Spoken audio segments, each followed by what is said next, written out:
When I was around 3 years old, I was sexually abused by someone close to my family. And even though I don't have a lot of memories of what happened, I do remember the way that I felt about myself after that. I remember, especially in my teenage years, not feeling comfortable in my own skin, not feeling that I was the same as some of the girls in my class or in my grade who were so light and so carefree. I always felt like I could never be as light and unjaded as they were. My life was out of control. I didn't fit in. I didn't have friends. I didn't know what to do with anything. So I controlled the one thing that I felt was controllable. And I wanted to change my size anyway because I was so insecure in how I looked that I just stopped eating. Me and my boyfriend ended up getting pretty intimate, and I was still very naive, so I didn't know a lot of what was happening. I was still very much a child in a way, and when he broke up with me for my best friend, I think that was the first time I'd ever really felt real heartbreak. And it might sound like it's not a big deal, but it literally broke me, like everything about me, and I was devastated, and my entire identity had been in those two people.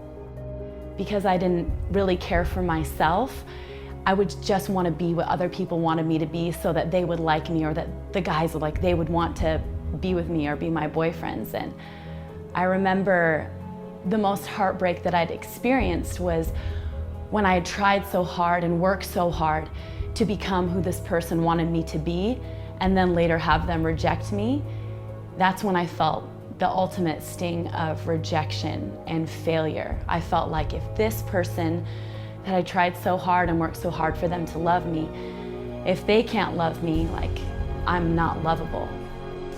We weren't doing anything profitable, and we were literally killing ourselves because we drank too much and we weren't eating.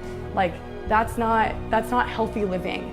And I just knew if we continued that something was gonna die on the inside of us, and I needed to change.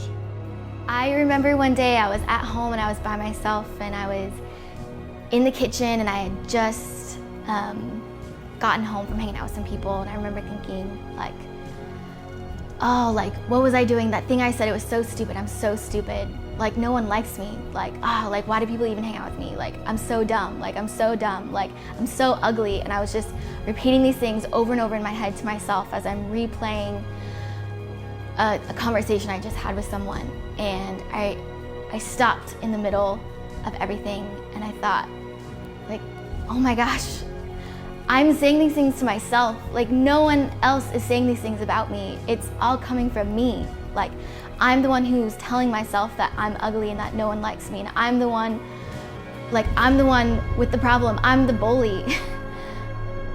If I could say anything to anybody, it would just be, know who you are and know that you are loved, you are beautiful, and that is truth. And if you live in the knowledge of who you are from the inside out, and you live with that identity, nothing can take you off that path.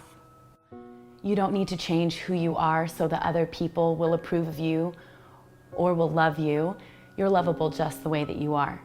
And I think that that statement holds true for every young girl out there who is struggling with her worth and her identity.